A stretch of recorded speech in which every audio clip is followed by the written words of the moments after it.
जी अस्सलाम वालेकुम dear student. आज आप एमडी कैट का टेस्ट दे के आए हैं। जैसे कि आज आपको पता है कि बहुत ज़्यादा एमडी कैट का जो टेस्ट था वो इजी भी था और ट्रिकी भी था। आज हम देखेंगे कि किस तरह ट्रिक्स और गिफ्ट से ये पेपर जो है वो हम सॉल्व करते हैं। तो चलते हैं फर्स्ट एमसीक्यूज की तरफ। और मैं यहाँ पे जो पेपर डिस्कस करने जा रहा हूँ, ये इस पेपर की जो आईडी है वो डी पेपर है। और डी पेपर के लिहाज से मैं एमसीक्यू यहाँ पे डिस्कस करूंगा। तो first of all MCQ number 82 से मैं स्टार्ट कर रहा हूँ।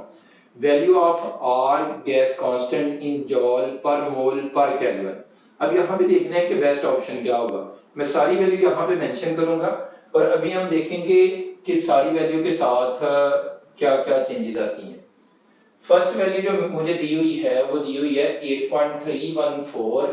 इसका यूनिट बनता है जॉल पर मोल पर केल्विन। और ये 62.4 के साथ यूनिट आता है टॉर डेसीमीटर क्यूब पर मोल पर केल्विन। 0.821 के साथ यूनिट आता है एटीएम डेसीमीटर क्यूब पर मोल पर केल्विन। 62,400 के साथ यूनिट आता है टॉर सेंटीमीटर क्यूब पर मोल पर केल्विन। मैंने सारे यूनिट और वैल्यू मेंशन कर दी हैं और अब आप मुझे बताएंगे कि कौन सा बेस्ट ऑप्शन है। ऊपर क्या मेंशन है? ऊपर मेंशन है जॉल पर मोल पर केल्विन। तो इसलिए हमारा जो करेक्ट ऑप्शन बनता है वो 8.314 बनता है। तो correct option alpha is the correct option. मैंने पहले भी हाईलाइट किया हुआ है आप लोगों की आसानी के लिए। नेक्स्ट एमसीक्यू की तरफ हम मूव करते हैं। जो नेक्स्ट एमसीक्यू है उसमें क्या था चेंज?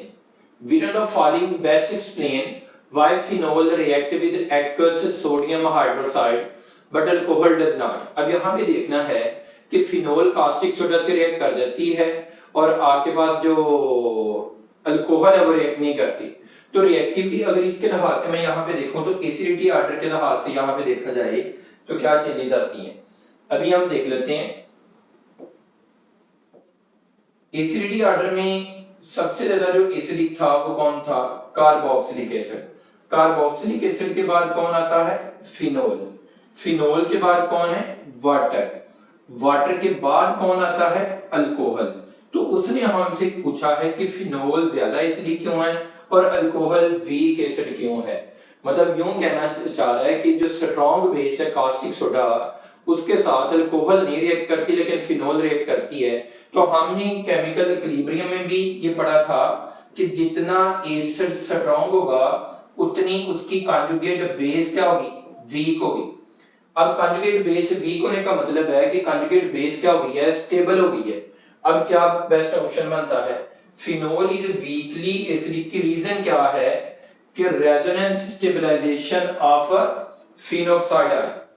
मतलब ये वीकली एसिडिक है लेकिन अल्कोहल वीकली एसिडिक भी नहीं है क्योंकि वाटर के बाद अल्कोहल आ रहा है। तो करेक्ट ऑप्शन कौन सा ऑप्शन बनता है?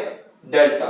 नेक्स्ट एमसीक्यू क्या है? In propene pi bond is formed by sideways overlapping of.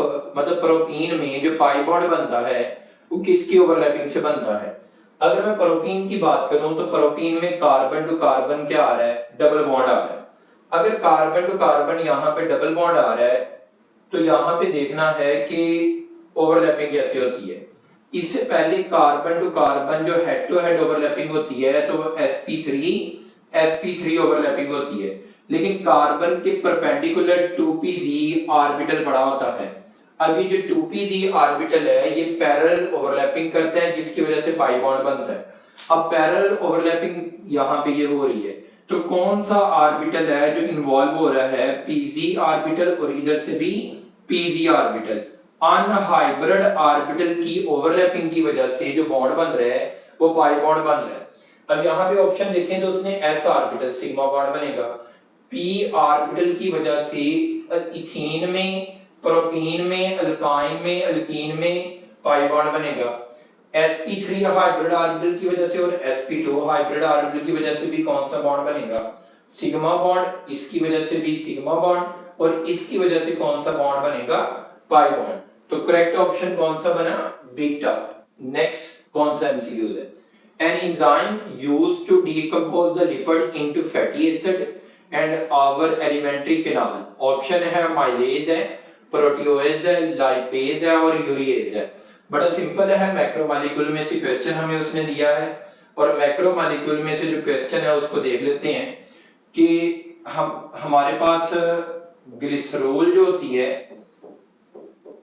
Glycerol के साथ फैटी एसिड जो है वो स्टेरिफाइड होते हैं और फैटी एसिड जब इसके साथ स्टेरिफाइड होते हैं तो उनके ऊपर एंजाइमेटिक जब हाइड्रोलाइसिस होता है तो एंजाइमेटिक हाइड्रोलाइसिस के ऊपर जो एंजाइम अटैक करता है that enzyme is called lipase और ये लिपिड को कन्वर्ट किसमें कर देता है, ये लिपिड है और लिपिड कन्वर्ट किसमें हो जाता है, ग्लिसरॉल में कन्वर्ट हो जाता है और ग्लिसरॉल के साथ 3 मोल किसके बन जाते हैं, फैटी एसिड के और 3 मोल फैटी एसिड के बनेंगे।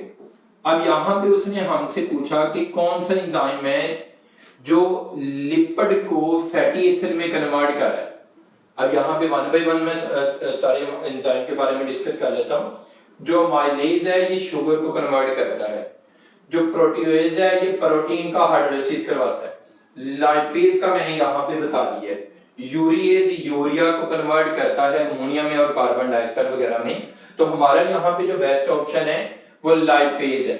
अगला एमसीक्यू है molecule having 1 lone pair and 3 bond pair, तो देन मॉलिक्यूल की ज्योमेट्री कौन सी ज्योमेट्री होगी। अब यहाँ पे देखें कि मॉलिक्यूल की अगर हमने ज्योमेट्री बतानी है तो उसके लिए क्या बता रहा है, मैं एग्जांपल ले रहा हूं अमोनिया की। अमोनिया के ऊपर एक क्या प्रेजेंट है, लोन पेयर और 3 अमोनिया के पास क्या प्रेजेंट है, bond pair. 3 bond pair present है और एक लोन पेयर प्रेजेंट है। तो इसकी वजह से ये ज्योमेट्री बन रही है, ये कौन सी बन रही है, ट्राइगोनल पैरामिडल। अब यहाँ पे मैंने ड्रा भी कर दी है ट्राइगोनल पैरामिडल। अब ट्राइगोनल पैरामिडल जो ज्योमेट्री है वो किसकी, कौन सा ऑप्शन है, Charlie option is the correct option. तो उसने हमसे ज्योमेट्री पूछी 1 लोन पेयर और 3 बॉन्ड पेयर की वजह से कौन सी ज्योमेट्री होगी।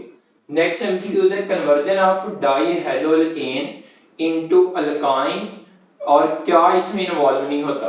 अब डाइहेलोएल्केन की हमने डीहेलोजिनेशन करवानी है एलिफेटिक हाइड्रोकार्बन से, ये क्वेश्चन है। अब मैं यहाँ पे डाइहेलोएल्केन यहाँ पे डिस्कस कर लेता हूँ। अब डाइहेलोएल्केन की अगर मैं बात करूं तो यहाँ पे देखिएगा ये CH3 CH3 और डाइहेलोएल्केन में मैंने यहाँ पे विस्नल डाइहिलाडियम विस्नल डाइब्रोमो कंपाउंड लिया है। अगर मैं इसकी डीहेलोजिनेशन करवाता हूं तो मुझे अल्कोहलिक क्या लेना है, KOH लेना है। अल्कोहलिक KOH क्या मतलब ले रहा हूं, मैं बेस ले रहा हूं और बेस को मैंने क्या देना है, हीट भी देनी है और हीट देने की वजह से मेरे पास क्या बन जाएगा, अल्काइन बन जाएगा। मैंने क्या किया, एलिमिनेशन करवाई है और एलिमिनेशन के रिजल्ट में यहाँ पे 2 मोल किसके बन गए, वाटर के और 2 मोल KBr के बन गए। अब यहाँ पे उसने हमसे जो क्वेश्चन में स्टेटमेंट में मेंशन किया हुआ था मैंने उसके अकॉर्डिंग आपसे डिस्कस कर लिया। डाइहेलोएल्केन को अल्काइन में कन्वर्ट करना है तो इसमें क्या नहीं इन्वॉल्व हो रहा, एडिशन नहीं हो रही, एलिमिनेशन हो रही है, बिल्कुल हो रही है। बेस हमें चाहिए, बेस हम अल्कोहलिक KOH बेस ले रहे हैं, हीट हमें चाहिए, हम हीट भी यहाँ पे ले रहे हैं, तो क्या नहीं हो रहा, एडिशन नहीं हो रही। अगर एडिशन नहीं हो रही तो ये कौन सा पॉइंट बना, alpha option. Alpha option is the correct option. Next MCQs क्या है, majority of the reaction taking place at ordinary temperature with minus delta H। Simple database question है। माइनस डेल्टा H का मतलब क्या है कि रिएक्शन कौन सा रिएक्शन है, एक्सोथर्मिक रिएक्शन है, तो इसलिए इसका करेक्ट ऑप्शन कौन सा है, exothermic reaction. Next MCQ, which one of the following is a coin metal। अब कॉइन मेटल जो है ये किसको हम कहते हैं, ग्रुप नंबर 1b के जो एलिमेंट होते हैं, ग्रुप नंबर 1b के element that are called coins metal, copper, silver और गोल्ड। अब हमने देखना है कि कॉइन्स मेटल में इनमें से 3 में से कौन सा ऑप्शन है प्रेजेंट है। तो कौन सा ऑप्शन प्रेजेंट है, कॉपर हमारे पास प्रेजेंट है, तो करेक्ट ऑप्शन कौन सा बना? कॉपर। अगला एमसीक्यूज, नेक्स्ट एमसीक्यूज जो है वो स्टिचोमेट्री का क्वेश्चन है। Consider the following balance chemical equation, और इसमें इक्वेशन हमें दी हुई है, इस इक्वेशन को हम सॉल्व कर लेते हैं। मुझे ये इक्वेशन दी है, इस इक्वेशन में देखना है कि हमें गिवन क्या है और हमने फाइंड आउट क्या करना है। इस इक्वेशन में मुझे 4 ग्राम हाइड्रोजन के दिए हुए हैं और 32 ग्राम ऑक्सीजन के दिए हैं और 28 ग्राम वाटर का दिया हुआ है। इसका मतलब है ये जो 28 ग्राम है ये कौन सी यील्ड है? एक्चुअल यील्ड है। आपके पास 28 ग्राम है, ये एक्चुअल यील्ड है। मुझे यहाँ से थ्योरेटिकल यील्ड फाइंड आउट करनी है, लेकिन प्रॉब्लम यहाँ पे क्या आ रहा है? थ्योरेटिकल यील्ड का मसला ये आ रहा है कि यहाँ पे मुझे 2 रिएक्टेंट का मैस दिया हुआ है। जब 2 रिएक्टेंट का मैस दिया हो तो फिर बेटा जी हमने ये करना होता है, दोनों में से देखना है कि लिमिटिंग रिएक्टेंट कौन सा है। अभी देख लेते हैं, इसके मोल निकाल लेते हैं। 4 मैस है और 4 अगर मैस है तो इसको मैंने 2 पे डिवाइड किया तो ये 2 मोल आ गए। 32 मैस है और इसको मैंने 32 इसके मोलर मैस से डिवाइड किया तो इसका 1 मोल आ गया। अब लिमिटिंग रिएक्टेंट का मैंने ट्रिक बताया हुआ है। सबसे पहले इक्वेशन बैलेंस करनी है, वो हमें पहले से दी हुई है। फिर हमने मोल निकालने हैं, मोल मैंने निकाल दिए। फिर क्या करना था? मोल को उनके कोफिशिएंट पे क्या कर देना है? डिवाइड। तो अभी मैंने मोल को उनके कोफिशिएंट पे डिवाइड कर देता हूं। यह हाइड्रोजन है और ये मेरे पास क्या है? ऑक्सीजन है। हाइड्रोजन के 2 मोल हैं और ऑक्सीजन का 1 मोल है, जो मैंने अभी डाटा से सॉल्व किया। मुझे पूछा क्या हुआ है? मुझे एक्चुअली यील्ड पूछी है, लेकिन मुझे पहले लिमिटिंग रिएक्टेंट के बारे में बताना है। इनको इनके कोफिशिएंट पे डिवाइड कर दें। इसको मैंने 2 पे डिवाइड कर दिया, इसको मैंने 1 पे डिवाइड कर दिया, क्योंकि यहाँ पे कोफिशिएंट 2 है, यहाँ पे कोफिशिएंट 1 है। तो जब मैंने इनको डिवाइड किया तो ये भी 1 आ गया, ये भी 1 आ गया। इसका मतलब ये है कि इन दोनों में से कोई भी लिमिटिंग रिएक्टेंट है नहीं है। अगर कोई भी लिमिटिंग रिएक्टेंट नहीं है तो दोनों में से जिसको मर्जी ले लें, मतलब आप हाइड्रोजन की अमाउंट ले लें, ऑक्सीजन की अमाउंट ले लें, आंसर हमारा सेम आएगा। तो मैं क्योंकि हाइड्रोजन की अमाउंट इसलिए ले रहा हूं कि दोनों का कोफिशिएंट क्या है? सेम है। तो हाइड्रोजन के मुझे बताना है कि यहां से हाइड्रोजन के कितना मैस है और कितना वाटर बनता है, क्योंकि यहां से मुझे थ्योरेटिकल यील्ड जो है वो कैलकुलेट करनी है। अगर थ्योरेटिकल यील्ड कैलकुलेट करनी है तो बैलेंस केमिकल इक्वेशन के अकॉर्डिंग बताएं कि अगर 4 ग्राम हाइड्रोजन का मैस हो तो 36 ग्राम यहाँ पे क्या बन रहा है? वाटर बन रहा है। कैसे पता लगा 36 ग्राम बन रहा है? वाटर के मोलर मैस 18 है, 2 से मल्टीप्लाई किया तो 36। ये 4 ग्राम कैसे है? आप यहाँ पे हाइड्रोजन का मोलर मैस 1 और 2 और 2 4, तो 4 से मल्टीप्लाई किया तो 4 ग्राम हाइड्रोजन का अगर हो तो 36 ग्राम वाटर बनता है। मुझे गिवन भी 4 ही था, तो 4 के साथ मैंने 4 को कंपेयर किया। इसका मतलब है कि ये यील्ड मेरे पास कौन सी यील्ड आ गई है? Theoretical yield. एक्चुअल यील्ड मुझे दी हुई है, मुझे फाइंड आउट कौन सी यील्ड करनी है? Percentage yield. अगर परसेंटेज यील्ड फाइंड आउट करनी है तो actual divided by theoretical multiply 100। Actual कितनी है? 28 डिवाइडेड बाय 36 मल्टीप्लाई 100। अगर हम इसको सॉल्व करते हैं तो ये 77.77% आता है। अब ये हमारा ऑप्शन किसके साथ मैच कर रहा है? अभी हम देख लेते हैं। ये जो हमारा ऑप्शन है ये beta option is the correct option. Next MCQ है, amount of energy needed to weaken the existent bond. क्या कहना चाह रहा है? कहते हैं कौन सी एनर्जी है जो यहाँ पे चाहिए। तो बात किसकी कर रहा है? कोलिजन एनर्जी की बात कर रहे हैं, मतलब कोलिजन फ्रीक्वेंसी की बात कर रहे हैं कि यहाँ पे जो कोलिजन फ्रीक्वेंसी है उसको डिस्कस कर रहे हैं। पर हमें याद है कि कोलिजन फ्रीक्वेंसी के लिए जो एनर्जी चाहिए, जो एनर्जी बैरियर होता है, अगर मैं यहाँ पे रिएक्शन कोऑर्डिनेट बना दूं तो ये मेरे पास पोज रिएक्टेंट है, ये एनर्जी बैरियर है, ये मेरे पास प्रोडक्ट है। इस एनर्जी बैरियर को क्रॉस करने के लिए जो एनर्जी चाहिए, that energy is called activation energy. तो यहाँ पे वो एक्टिवेशन एनर्जी की बात कर रहे हैं, क्योंकि जब बॉन्ड वीक हो जाएंगे तो इसका मतलब यहाँ पे ये है कि ये ट्रांजिशन स्टेट है जिसकी हम बात कर रहे हैं, ट्रांजिशन स्टेट। क्योंकि ट्रांजिशन स्टेट में बॉन्ड वीक हो जाते हैं, तो इसलिए करेक्ट ऑप्शन कौन सा है? बीटा। नेक्स्ट एमसीक्यू क्या है? Oxidation number of X Y Z जो है हमें गिवन है और हमने कंपाउंड का क्या बताना है, मॉलिक्यूलर फार्मूला बताना है। अब बड़ा ट्रिकी क्वेश्चन है ये, मोस्टली स्टूडेंट का क्वेश्चन जो है ये गलत होगा। क्यों गलत होगा अभी हम कैलकुलेट करके देख लेते हैं। अलजेब्रिक सम जो है ऑक्सीडेशन स्टेट का हमेशा क्या होना चाहिए, 0 होना चाहिए। अभी हम अलजेब्रिक सम इनका निकाल के देखते हैं। यहां पे उसने बताया कि x की जो ऑक्सीडेशन स्टेट है ये +6 है, मैंने यहां पे +6 है, एलिमेंट कितने हैं 2 हैं, प्लस y की ऑक्सीडेशन स्टेट कितनी है -2 है, एलिमेंट कितने हैं 1 है क्योंकि मैं यहां से देख रहा हूं, प्लस z क्या है, z की ऑक्सीडेशन स्टेट -1 है, एलिमेंट कितने हैं 1 है। और ये अलजेब्रिक सम आप सॉल्व करेंगे तो ये आपके पास 0 के इक्वल है नहीं आ रहा। जब ये 0 के इक्वल नहीं आ रहा तो इसका मतलब है कि ये वाला जो फार्मूला है ये इनकरेक्ट है। नीचे वाले फार्मूला को सॉल्व कर लेते हैं। यहाँ पे x की जो ऑक्सीडेशन स्टेट है ये +6 है, एलिमेंट 1 है, प्लस y की जो ऑक्सीडेशन स्टेट है वो -2 है, एलिमेंट यहाँ पे 2 है तो मैंने 2 से मल्टीप्लाई कर दिया।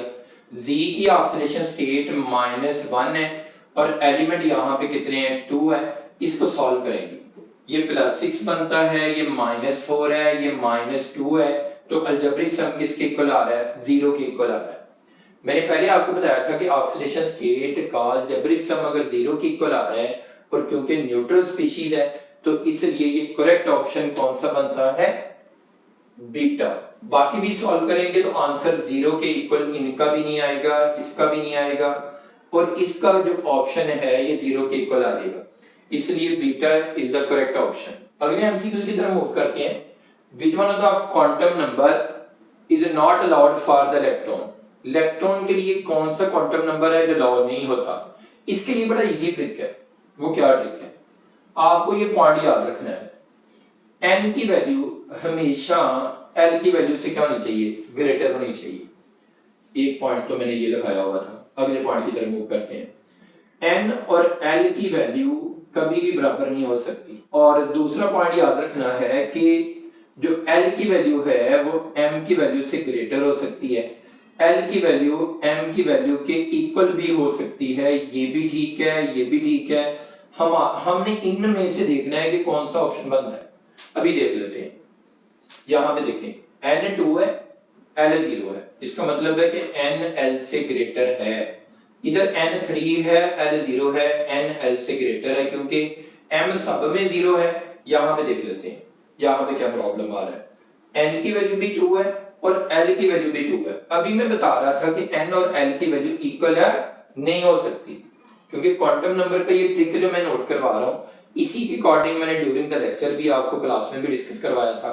इसलिए इसका करेक्ट ऑप्शन कौन सा बनता है 4। अगला एमसीक्यूज क्या है, रेट ऑफ रिएक्शन के ऊपर क्वेश्चन डिस्कस हुआ है कि हमने किसी भी रिएक्शन का रेट कैसे लिखना है। अभी मैं आपके सामने रेट लिखूंगा और फिर हम डिस्कस करेंगे कि इनमें से करेक्ट ऑप्शन कौन सा बनता है। इस इक्वेशन में से मैंने रेट को फाइंड आउट करना है।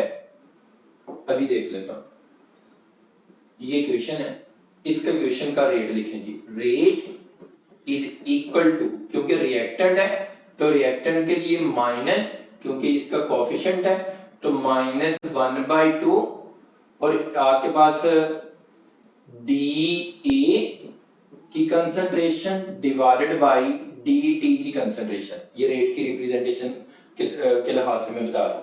मतलब rate of disappearance of reactant equal to rate of appearance of product. आप इसके लिहाज से लिख लें, आप इसके लिहाज से लिख लें, माइनस अब dB की concentration divided by dt is equal two plus के साथ क्या आएगा 1/3 dC की concentration divided by dt is equal two plus d capital D की कंसंट्रेशन डिवाइडेड बाय dt।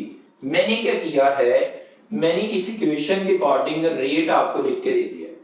अगर इस इक्वेशन के अकॉर्डिंग रेट लिख के दे दिया है तो आपने मुझे बताना है कि इनमें से इनकरेक्ट कौन सा है।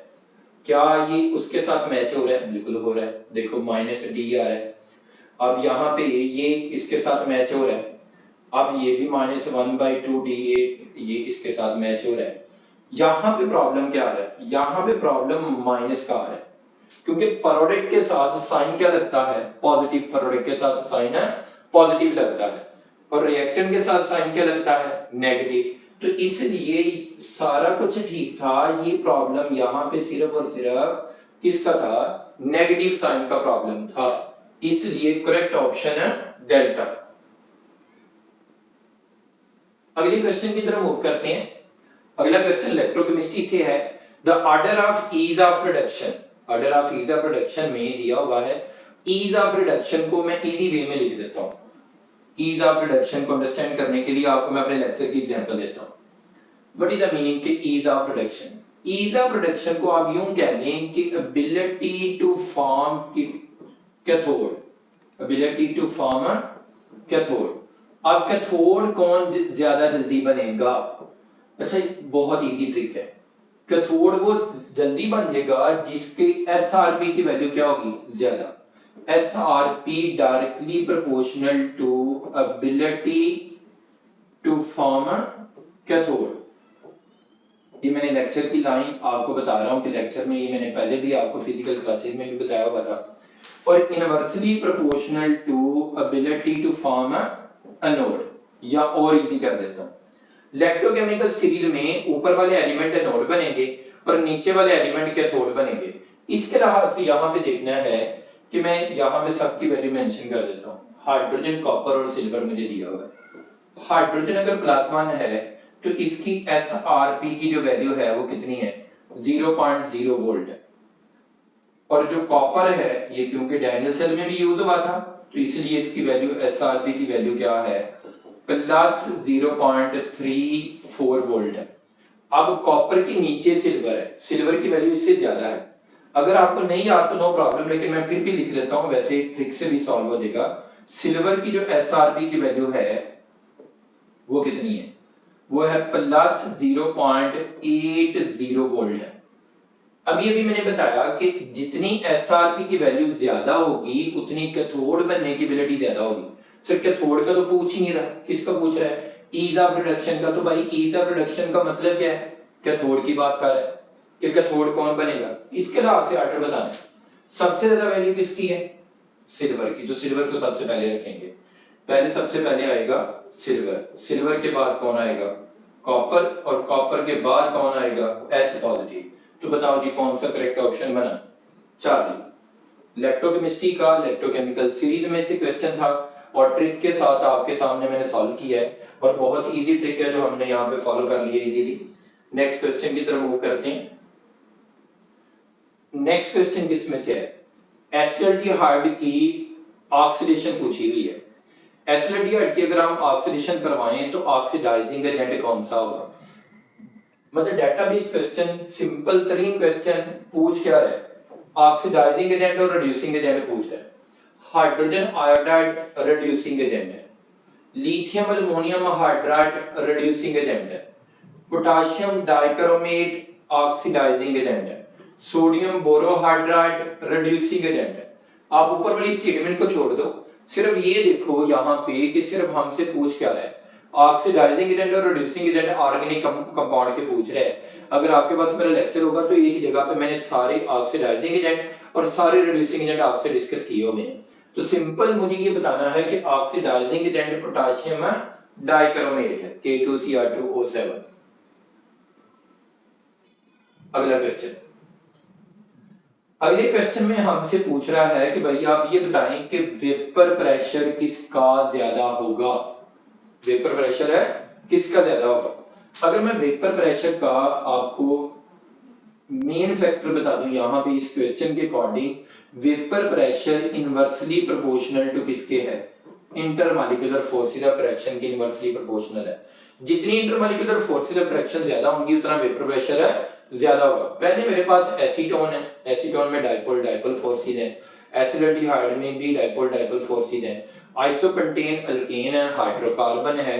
अगर हाइड्रोकार्बन है तो यहाँ पे भी आपके पास लंडन डिस्पर्शन फोर्सेस है, बेंजीन है, बेंजीन भी हाइड्रोकार्बन है और लंडन डिस्पर्शन फोर्सेस है। तो हमने इनका करेक्ट ऑर्डर बताना है कि वेपर प्रेशर किसका ज्यादा होगा, तो मैंने आपको आईएमएफ का ऑर्डर बता देता हूँ। आईएमएफ के order intermolecular forces of traction का ऑर्डर लिखवाने लगा हूँ। सबसे ज्यादा जो इंटरमॉलिक्यूलर फोर्सेस ऑफ ट्रैक्शन है वो किसमें है, बेंजीन में आएगा, क्योंकि बेंजीन में सबसे ज्यादा पाई बॉन्ड इंटरेक्शन भी पाया जाता है, और पाई बॉन्ड इंटरेक्शन की वजह से इसका बॉइलिंग पॉइंट सबसे ज्यादा होता है। आप लोगों को याद भी होगा कि बॉइलिंग पॉइंट इसका 80 सेल्सियस है, एसीटोन का जो बॉइलिंग पॉइंट है वो 56 सेल्सियस है, और एसिटाल्डिहाइड और आइसोपेंटेन का जो है वो कम ही है। मुझे यहाँ पे बताना है कि सबसे ऑर्डर में लिखवाने लगा हूँ। वैसे उसने हमसे सिंपल पूछा है, मैं इसको थोड़ा सा ऑर्डर के लिहाज से बता रहा हूँ कि कल को अगर हम ये क्वेश्चन है ऑर्डर में भी पूछ ले तो तब भी हम बता सकते हैं कि सबसे ज्यादा बॉइलिंग पॉइंट किसका होगा, बेंजीन का, या इंटरमॉलिक्यूलर फोर्सेस सबसे ज्यादा बेंजीन की होगी, बेंजीन के बाद किसकी होगी, एसीटोन, एसीटोन के बाद आपके पास एसिटाल्डिहाइड, और एसिटाल्डिहाइड के बाद आइसोपेंटेन। आइसोपेंटेन में ब्रांचेस भी आ रही हैं। अगर हमें वो लेक्चर याद हो कि नंबर ऑफ ब्रांचिंग की वजह से मेल्टिंग एंड बॉइलिंग पॉइंट कम हो जाता है। अगर मेल्टिंग एंड बॉइलिंग पॉइंट कम हो जाता है तो वेपर प्रेशर क्या हो जाता है जी, ज्यादा हो जाता है। तो हमें वेपर प्रेशर के बारे में पूछा हुआ है, ये ऑर्डर आईएमएफ का है और मैंने आपको वेपर प्रेशर के बारे में बताया। तो वेपर प्रेशर के लिहाज से आंसर क्या बना, आइसोपेंटेन। अगला क्वेश्चन है, terminal alkyne show the acidic character. Terminal alkyne acidic character को क्यों शो करते हैं? एसिडिक कैरेक्टर के पहले लिहाज से पहले हम देख लेते हैं कि एसिडिक कैरेक्टर का मतलब क्या होता है। एसिडिक कैरेक्टर का मतलब ये होना चाहिए कि उस कंपाउंड के पास पार्शियल पॉजिटिव हाइड्रोजन होना चाहिए। अब पार्शियल पॉजिटिव हाइड्रोजन तब हो सकता है जब वो एटम हाईली इलेक्ट्रोनेगेटिव एटम से अटैच हो।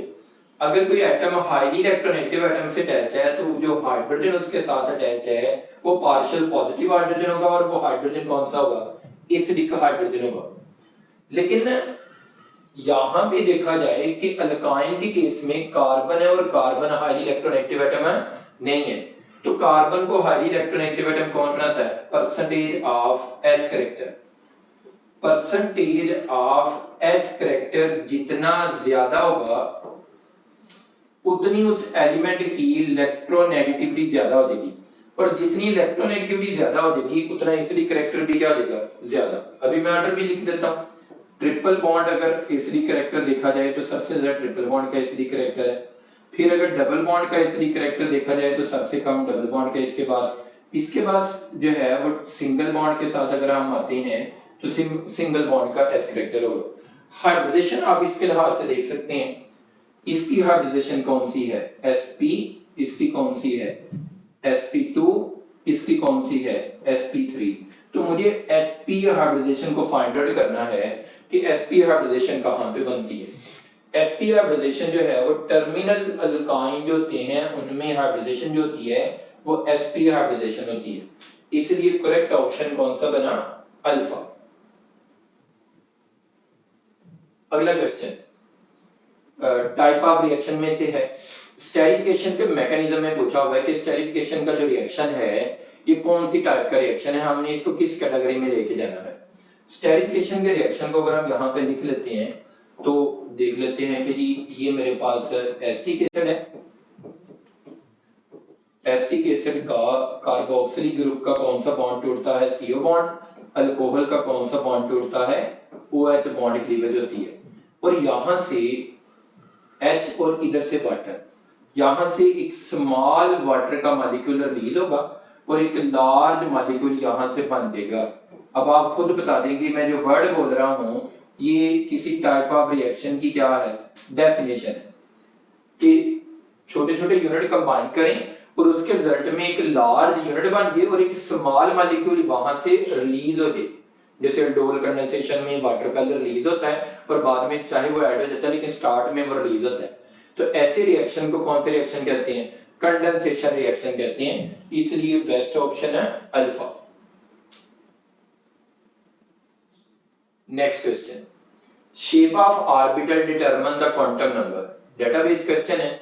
अब प्रिंसिपल क्वांटम नंबर क्या जो है वो इंफॉर्मेशन प्रोवाइड करता है।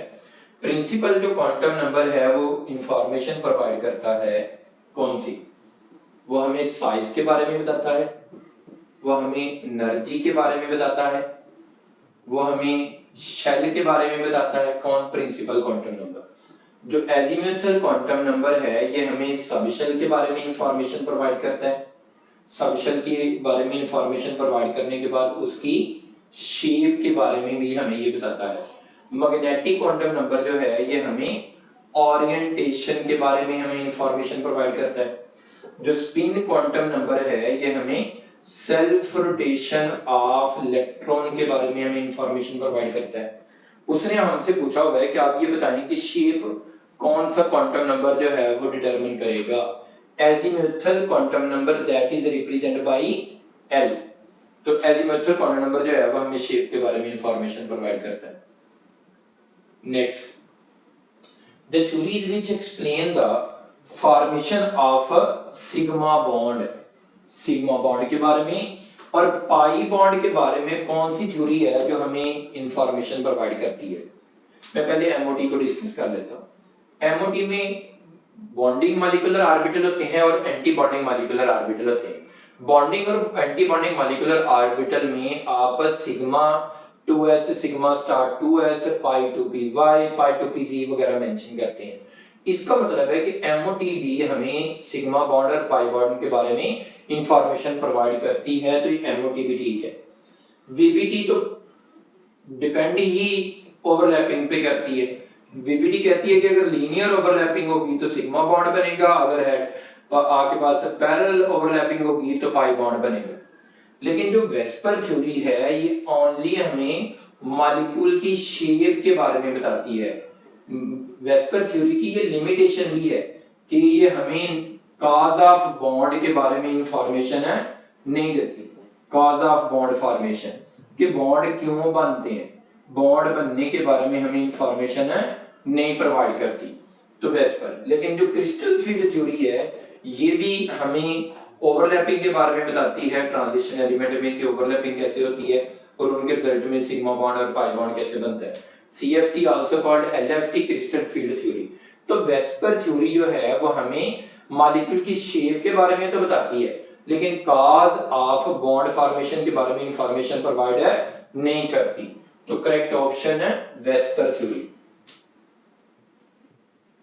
Next question, the value of Planck's constant database question है, सिंपल क्वेश्चन है और डेटाबेस क्वेश्चन का मतलब होता है कि एज इट आपने रट्टा लगा के रखना है और रट्टा आपका माशाल्लाह ठीक है। मैंने आपको पहले भी बताया था कि वो स्टूडेंट कामयाब होता है जिसका रट्टा भी अच्छा हो और कंसेप्ट भी अच्छा हो। पेपर ट्रिकी है, इजी है और बस वहां पे नर्वस सिस्टम को कंट्रोल करना, स्ट्रेस को कंट्रोल करना टेस्ट के दौरान, यही मेन चीज होती है।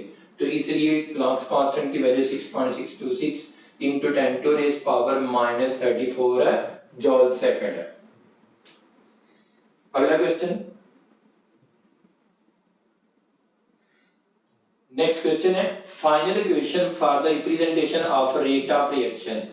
जब हम रेट ऑफ रिएक्शन को मेंशन करते हैं तो आपको याद होगा कि रेट ऑफ रिएक्शन से जब हम ऑर्डर ऑफ रिएक्शन लिखते हैं, जैसे फॉर एग्जांपल मैं कहता हूँ ये A है, ये कंबाइन किया B के साथ और उसके रिजल्ट में मेरे पास P क्या बन गया, प्रोडक्ट। इसके 2 मोल हैं, इसके 3 मोल हैं, या इसका जो है आपके पास 3/2 मोल है, या जो भी है, तो मुझे रेट लिखना है।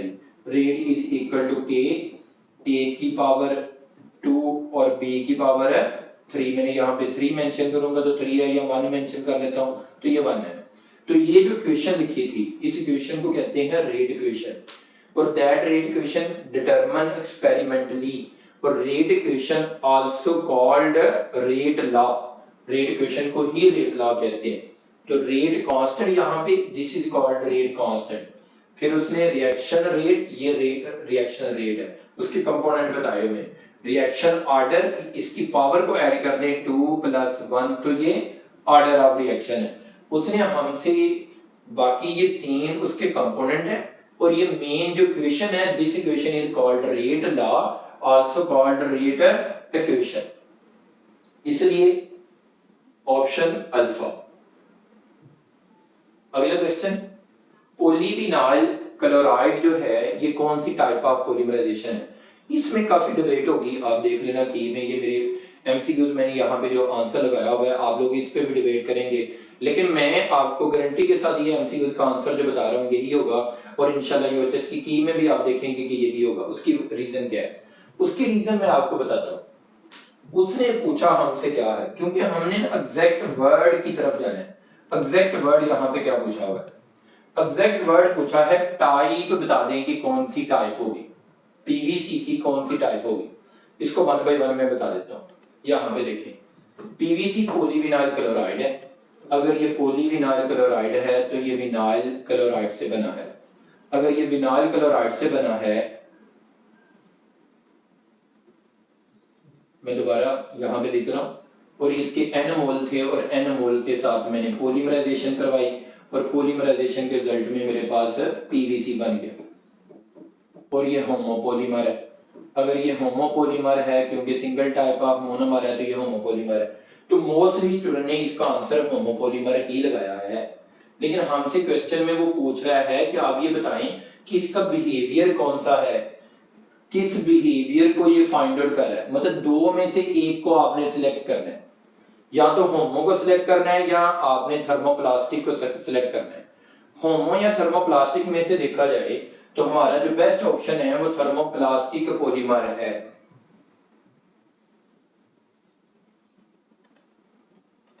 Which are the following correct किसके बारे में? Pressure of an ideal gas. लेकिन बड़ा इंपॉर्टेंट एमसीक्यूज है। क्यों इंपॉर्टेंट है ये भी काफी ज्यादा स्टूडेंट का गलत होगा, क्योंकि इसमें भी एक ट्रिक है।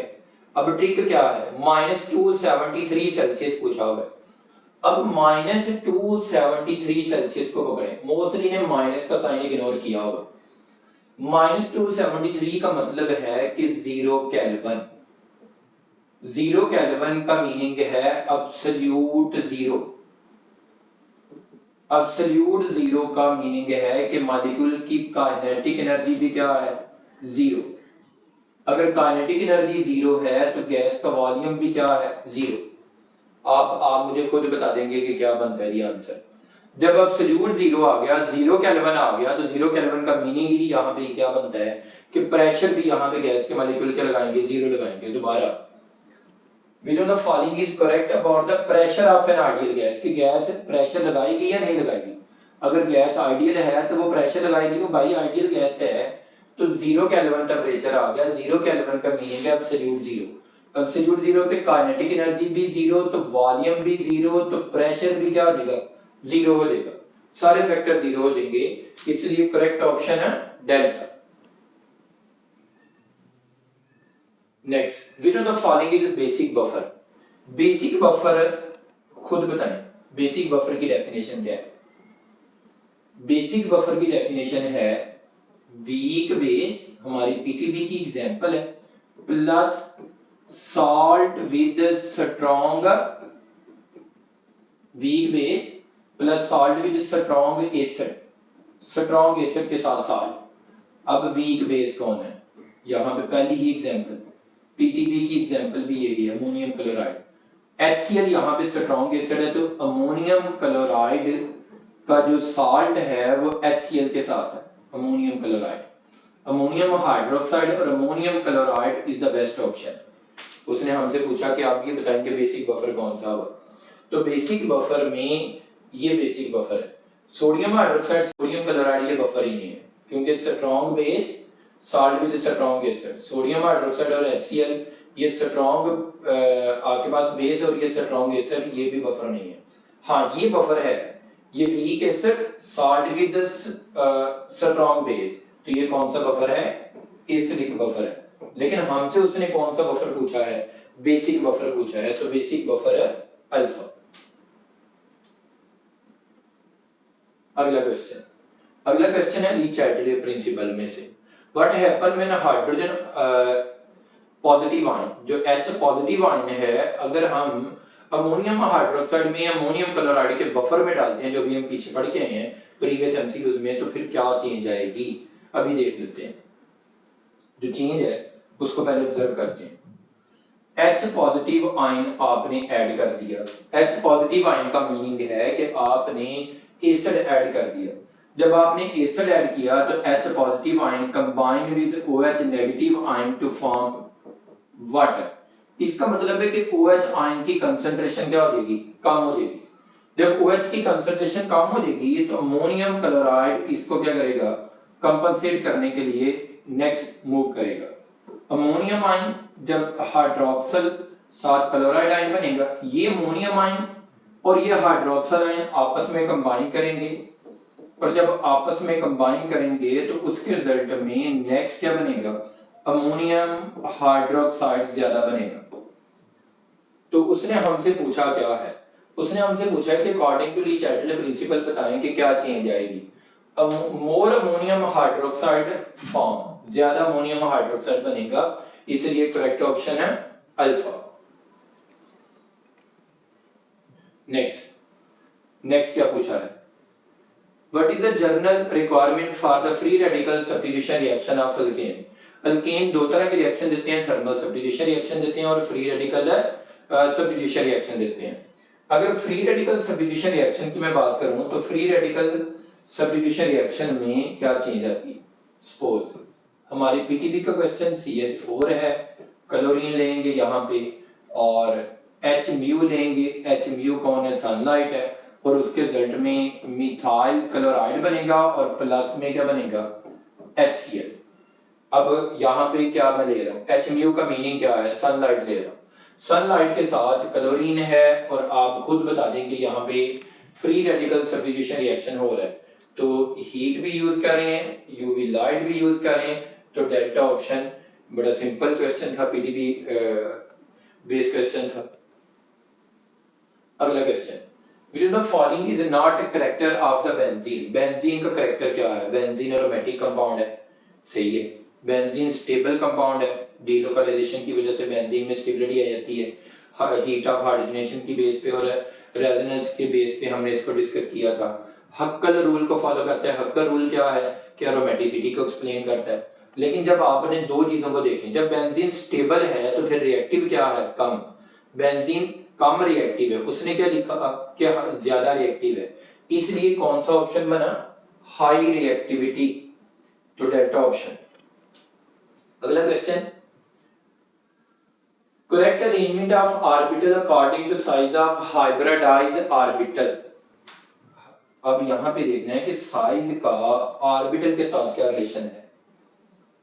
इसके लिए बड़ा सिंपल, जितना परसेंटेज ऑफ एस करेक्टर ज्यादा होगा, जितना परसेंटेज ऑफ एस करेक्टर ज्यादा होगा, उतनी बॉन्ड एनर्जी ज्यादा होगी और बॉन्ड लेंथ क्या होगी, कम होगी।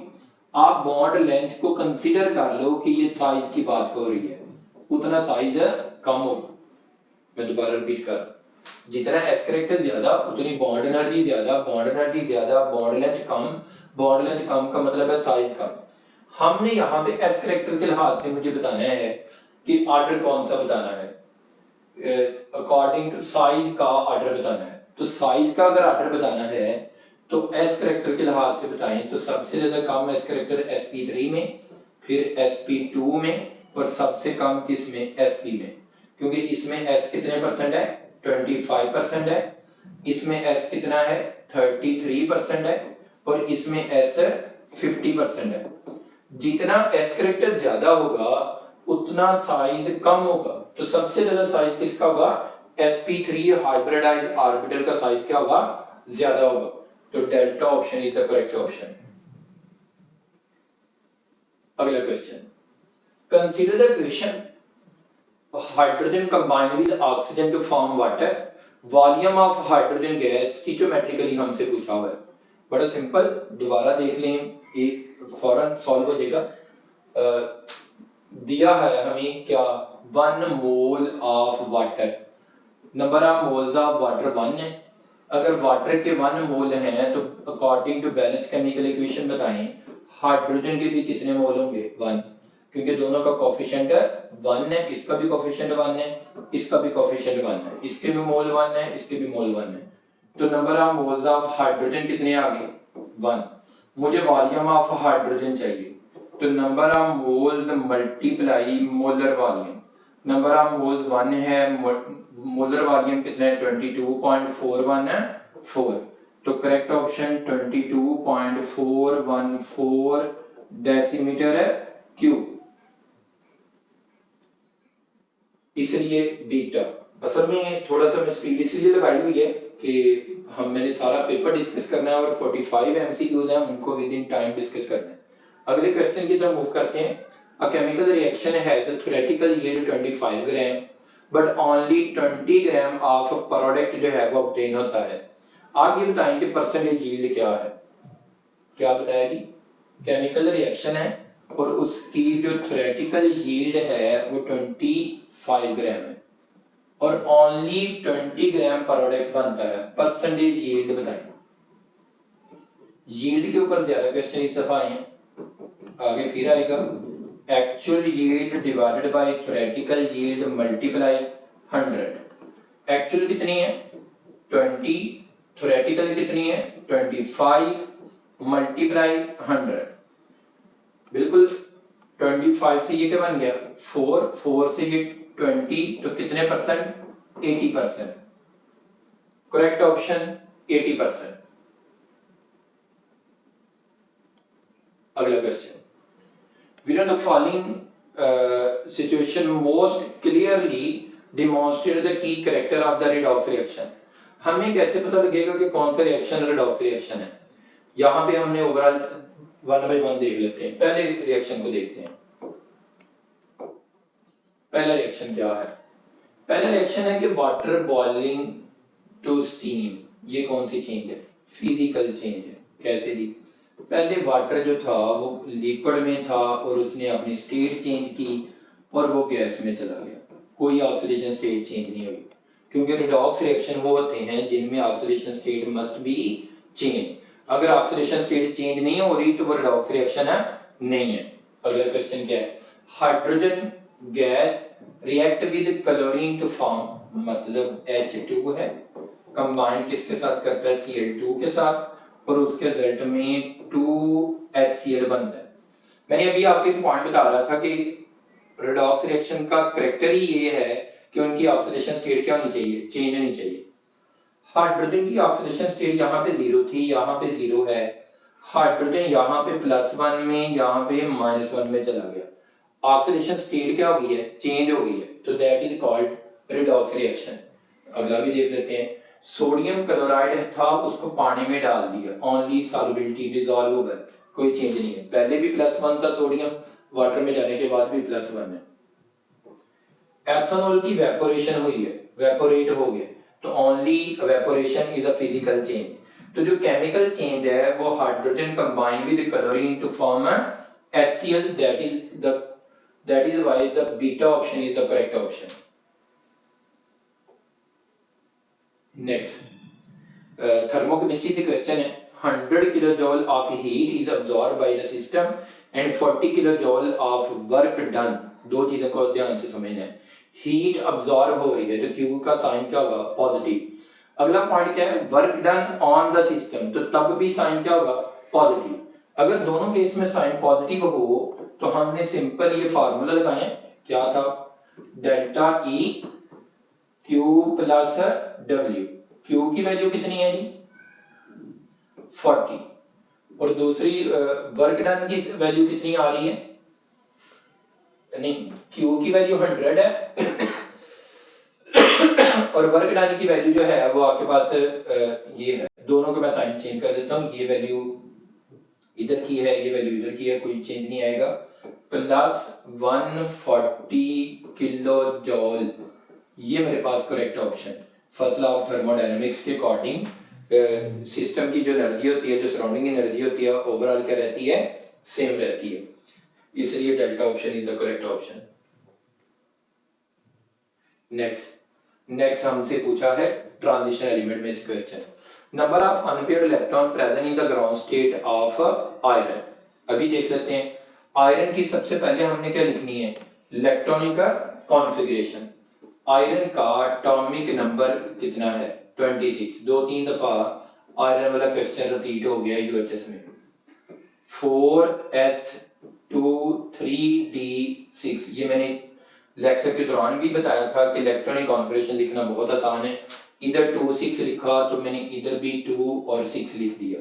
लेकिन मुझसे उसने पूछा है आयरन +3। अगर आयरन +3 है तो मुझे बताना है कि डी में इलेक्ट्रॉन कितने हैं। आयरन 26 है, 26 में से मैंने 3 माइनस किया, मेरे पास बच गया 23। अब 23 में से मैंने आर्गॉन के इलेक्ट्रॉन माइनस करने हैं, 23 माइनस 18 तो कितने बचे इलेक्ट्रॉन डी में? 5 इलेक्ट्रॉन है। अगर डी में ये 5 इलेक्ट्रॉन है तो पांचों के पांचों इलेक्ट्रॉन कौन से हैं? अनपेयर्ड है। 1 2 3 4 एंड 5, क्योंकि डी में 5 ऑर्बिटल होते हैं और अगर 5 ऑर्बिटल होते हैं तो आपके पास क्या है, इसमें अनपेयर्ड इलेक्ट्रॉन कितने हैं? 5। इसलिए करेक्ट ऑप्शन है चार्ली। यहां पे देते हैं कि कैसे है। सिंपल हमसे पूछा क्या है, हमें परसेंटेज यील्ड भी दी हुई है, एक्चुअल यील्ड भी दी हुई है और थ्योरेटिकल यील्ड फाइंड आउट करनी है। परसेंटेज यील्ड भी दी हुई है जी, एक्चुअल भी दी हुई है और थ्योरेटिकल हमने फाइंड आउट करनी है। फार्मूला क्या है? 100। परसेंटेज यील्ड कितनी है? परसेंटेज यील्ड है 80, एक्चुअल है 20, थ्योरेटिकल मुझे फाइंड आउट करनी है, मल्टीप्लाई 100। एक्स में ऊपर ले गया और ये 20 डिवाइडेड बाय 80 मल्टीप्लाई 100, ये क्या बन गया? 4 और 4 से ये क्या आ गया? 25%। मतलब सिंपल कैलकुलेटर के बगैर क्वेश्चन सारे सॉल्व हो रहे हैं। कहीं पे भी कैलकुलेटर की जरूरत नहीं है कि आपको ये हो कि कैलकुलेटर इंडिटस में नहीं है, तो बगैर कैलकुलेटर के या बगैर लंबी लंबी कैलकुलेशन के हम जो है वो इजीली एमसीक्यू सॉल्व कर रहे हैं। तो इसलिए बीटा ऑप्शन। अगला क्वेश्चन है which one the following best identification of redox reaction. अभी पहले भी रिडॉक्स रिएक्शन के ऊपर क्वेश्चन आया था, अभी दोबारा फिर रिडॉक्स रिएक्शन के ऊपर क्वेश्चन आ रहा है। रिडॉक्स रिएक्शन वो होते हैं जिनमें ऑक्सीडेशन स्टेट चेंज हो, जिनमें रिडक्शन भी हो और जिनमें ऑक्सीडेशन भी हो। अगर रिडक्शन हो रही है तो गेन ऑफ इलेक्ट्रॉन है, अगर ऑक्सीडेशन हो रही है तो लॉस ऑफ इलेक्ट्रॉन है। इलेक्ट्रॉन का ही ट्रांसफर होना है, मतलब एक एलिमेंट से दूसरे एलिमेंट में इलेक्ट्रॉन ने ही ट्रांसफर होना है। तो इसलिए बड़ा सिंपल कि कौन ट्रांसफर हो रहा है? इलेक्ट्रॉन का ट्रांसफर हो रहा है, तो beta option is the correct option. अगला question, methanol is produced by the reduction of. Methanol कौन है? मेथनॉल है अल्कोहल और फॉर्मल्डिहाइड एल्डिहाइड है। हम अगर एल्डिहाइड की रिडक्शन करें तो एल्डिहाइड की रिडक्शन से क्या बनेगा? एल्डिहाइड की रिडक्शन से प्राइमरी अल्कोहल बनेगी। और अगर कीटोन की रिडक्शन करें तो कीटोन की रिडक्शन से सेकेंडरी अल्कोहल बनेगी। यहां पे ये मैंने पॉइंट बताया। हमें simple methanol is the primary alcohol, वो पूछ रहा है कि किसकी रिडक्शन से बने? फॉर्मल्डिहाइड की रिडक्शन से बने। फॉर्मल्डिहाइड की रिडक्शन से मेथनॉल बना है, फॉर्मल्डिहाइड मेथनॉल है, मेथनॉल से मेथनॉल बन गया। Simple question. अगला क्वेश्चन, आईपी के name of tertiary butyl bromide. Tertiary butyl bromide का आईपी के नेम पूछा हुआ है। टर्शियरी ब्यूटाइल ओपन कर लेते हैं, CH3 CH3 CH3 CH2Br। IP के नेम लिखने का तरीका क्या है? Select the longest chain that can contain the functional group, उस चेन को सिलेक्ट करना है। तो मैंने इस चेन को सिंपल सिलेक्ट कर लिया। फिर मुझे नंबरिंग करनी है। नंबरिंग वहां से करनी है जहां से फंक्शनल ग्रुप को कम नंबर मिले। मेरे YouTube पे लेक्चर पढ़ा हुआ आईपी के नेम के ऊपर 1 2 3। अब नाम क्या बनता है? अल्फाबेटिकली देखना है। ब्रोमो पहले आ रहा है तो 1 bromo, 2 2 dimethyl 1 2 3 propane. 1 bromo 2 2 dimethyl propane is the IUPAC name of this compound, तो Charlie is the correct option. Next, which one show an isotropic behavior? पहले तो ये पता होना चाहिए कि anisotropy behavior कौन सा behavior होता है। वो behavior जो डायरेक्शन पे, एंगल पे, प्लेन पे, ज्योमेट्री पे डिपेंड करे, ऐसे behavior को anisotropy behavior कहते हैं। और ऐसी प्रॉपर्टी anisotropy प्रॉपर्टी होती है, जैसे फॉर एग्जांपल यहाँ पे देख लें कि हमारी पीटीबी में ही मेंशन है कि ग्रेफाइट का जो स्ट्रक्चर है ये हेक्सागोनल है। अगर ग्रेफाइट का स्ट्रक्चर लेयर्ड स्ट्रक्चर है, हेक्सागोनल है, तो इलेक्ट्रॉन पैरेलल टू लेयर तो मूव कर लेते हैं। पैरेलल टू लेयर तो ये ग्रेफाइट गुड कंडक्टर होता है, लेकिन परपेंडिकुलर टू लेयर ये क्या होता है, बैड कंडक्टर होता है। मतलब यूं कंडक्टर नहीं है, पैरेलल टू लेयर कंडक्टर है। मतलब ये जो कंडक्टिविटी है ये डायरेक्शन पे डिपेंड कर रही है। ऐसी प्रॉपर्टी जो डायरेक्शन पे डिपेंड करे, ऐसी प्रॉपर्टी को एनिसोट्रॉपिक प्रॉपर्टी कहते हैं। दैट इज व्हाई ग्रेफाइट में ही एनिसोट्रॉपी पाई जा रही है। अगला question, in a unit cell of crystal lattice angle between the angle beta, क्या पूछा हुआ है, एंगल बीटा किसके दरमियान में होगा। बीटा एंगल के बारे में हमने बताना है। अगर मैं यहां पे क्यूब ड्रा करूं तो ये मैं यहां पे क्यूब ड्रा कर रहा हूं आपको समझाने के लिए कि कहां पे अल्फा होगा, कहां पे बीटा होगा। ये मैंने क्यूब ड्रा कर लिया। इसमें देखें, सपोज करता हूं कि मैंने इसको ए कह दिया, इसको बी कह दिया, इसको मैंने सी कह दिया। अब यहाँ पे देखना ये है कि कहां कहां पे अल्फा होगा, कहां पे बीटा होगा, कहां पे गामा होगा। ए से याद रखना है अल्फा, याद रखने का हाल। बी से याद रखना है बीटा, सी से याद रखना है गामा। लेकिन एक बात याद रखनी है कि जब अल्फा होना है तो तब उसकी साइडों पे ए नहीं आना चाहिए। तब बीटा, जब बीटा होना है तो उसकी साइडों पे बी नहीं आना चाहिए। जब गामा होगा तो उसकी साइडों पे सी नहीं आना चाहिए। कैसे, यहाँ पे एंगल देखिएगा, इधर ना तो अल्फा आना चाहिए ना सी से गामा आना चाहिए, तो कौन सा आना चाहिए, बीटा। इधर ना बीटा आना चाहिए ना गामा आना चाहिए, तो कौन सा आना चाहिए, अल्फा। इधर ना अल्फा आना चाहिए ना बीटा आना चाहिए, तो कौन सा आना चाहिए, गामा। उसने हमसे बीटा के बारे में पूछा है कि बीटा एंगल किसके दरमियान में होगा। बीटा एंगल ए और सी के दरमियान में होगा, तो इसलिए Charlie is the correct option. अगला question, pick the crystalline solid. हमने ये बताना है कि कौन सा सॉलिड क्रिस्टलाइन सॉलिड है।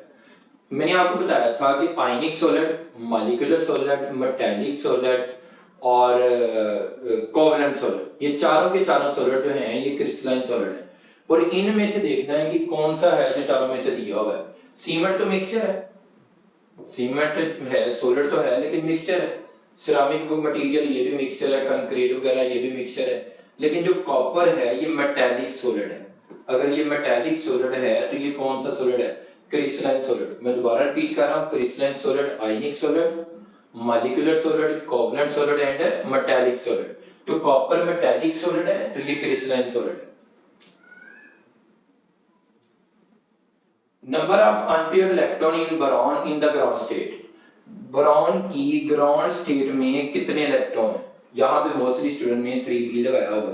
क्यों लगाया होगा, क्योंकि बोरॉन की वैलेंसी 3 है, लेकिन वो एक्साइटेड स्टेट में है। हमसे क्वेश्चन में पूछा कि बोरॉन की ग्राउंड स्टेट में इलेक्ट्रॉन बता दे। बोरॉन का एटॉमिक नंबर 5 है, 1s2 2s2 2px 2py और 2pz। इधर भी 0 इधर भी 0, एक इलेक्ट्रॉन है वैलेंस शेल में, ये उसका वैलेंस शेल है और उसमें एक अनपेयर्ड इलेक्ट्रॉन है, इसलिए करेक्ट ऑप्शन ही अल्फा। अगला question, chlorination of benzene in the presence of ferric chloride में जब बेंजीन की क्लोरीनेशन करवाते हैं तो ये टाइप ऑफ रिएक्शन बता दें।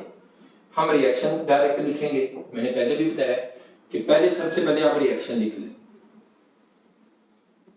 ये बेंजीन है और बेंजीन की क्या करवाई जा रही है, क्लोरीनेशन, किसकी प्रेजेंस में, FeCl3 की प्रेजेंस में, और उसके रिजल्ट में जो प्रोडक्ट बन रहा है वो क्लोरोबेंजीन बन रहा है और प्लस में HCl बन रहा है। बेंजीन की एरोमेटिसिटी पहले भी थी और बाद में भी बेंजीन की एरोमेटिसिटी क्या रही है, मेंटेन रही है। इसका मतलब है कि ये एरोमेटिक सब्स्टिट्यूशन रिएक्शन है, क्योंकि बेंजीन इलेक्ट्रोफिलिक सब्स्टिट्यूशन रिएक्शन देता है, तो ये इलेक्ट्रोफिलिक एरोमेटिक सब्स्टिट्यूशन रिएक्शन है, इसलिए correct option electrophilic substitution reaction. अगला question, the element with the smallest value of ionisation energy. अगर हम आयनाइजेशन एनर्जी की स्मॉलेस्ट वैल्यू देखें तो यहाँ पे देखिएगा जी, आयनाइजेशन एनर्जी 1 बाय 1 देखनी है। आयनाइजेशन एनर्जी के अगर हम फैक्टर देखें तो आयनाइजेशन एनर्जी के जो फैक्टर हैं, पहला फैक्टर कौन सा है, एटॉमिक नंबर, तो आयनाइजेशन एनर्जी एटॉमिक नंबर के डायरेक्ट है। दूसरा कौन सा था, साइज, साइज के क्या है, इनवर्स है, या यूं कह लें कि शील्डिंग इफेक्ट के भी क्या है, इनवर्स है। अब यहाँ पे देखना है कि इसमें क्या आता है। लिथियम ग्रुप नंबर 1 ए का एलिमेंट है लेकिन टॉप पे पड़ा हुआ है, ग्रुप नंबर 3 ए का एलिमेंट है और ये भी टॉप पे, लेकिन ये जो बेरियम है ये ग्रुप नंबर 2 ए का एलिमेंट है लेकिन ये कहाँ पड़ा हुआ है, बॉटम पे। बेरियम है, मैग्नीशियम है, कैल्शियम, स्ट्रांशियम और बेरियम। बेरियम कहाँ पे पड़ा हुआ है, बॉटम पे। इसका साइज क्या है, too much large as compare to other atom, तो इसलिए सबसे कम आयनाइजेशन एनर्जी किसकी होगी, बेरियम की आयनाइजेशन एनर्जी सबसे कम होगी। Next, carboxylic acid react with ammonia to form ammonium salt. Reaction लिखेंगे और फिर हमें पता चलेगा। यहां पे देखिएगा जी, एसिटिक एसिड है और एसिटिक एसिड का जो रिएक्शन है वो किसके साथ करवा दिया, अमोनिया से। जब अमोनिया से करवाया तो उसके रिजल्ट में अमोनियम एसीटेट बना। अमोनियम एसीटेट के साथ बाद में हमने इसको क्या कर दिया, हीट किया। जैसे हीट किया तो ये डिहाइड्रेशन होगी और उसके रिजल्ट में एसिड अमाइड बना। एसिड अमाइड के साथ वाटर का मॉलिक्यूल रिलीज हो गया। कौन सा प्रोडक्ट बन रहा है, अमाइड बन रहा है। तो हमसे क्वेश्चन में उसने पूछा कि कार्बोक्सिलिक एसिड का कौन सा डेरिवेटिव बनेगा, अमाइड डेरिवेटिव बनेगा। ले बेटा जी, मेरी ट्राई थी कि आज आपको जल्दी जल्दी जो है वो डिस्कशन दी जाए ताकि आपका हौसला बढ़े और आपको पता लग जाए कि आपके कितने एमसीक्यूज गलत हैं, कितने सही हैं। जरूर मुझे जो है वो कमेंट में बताइएगा कि सर हमारा पेपर कैसा हुआ और हमारा ओवरऑल रिमार्क्स कैसे रहे आप लोगों के पेपर के बारे में, और यहाँ पे जो डिस्कशन हुई है इसके बारे में भी अपने कमेंट और सजेशन जो है वो जरूर दिएगा। लेंगे बेस्ट विशेष।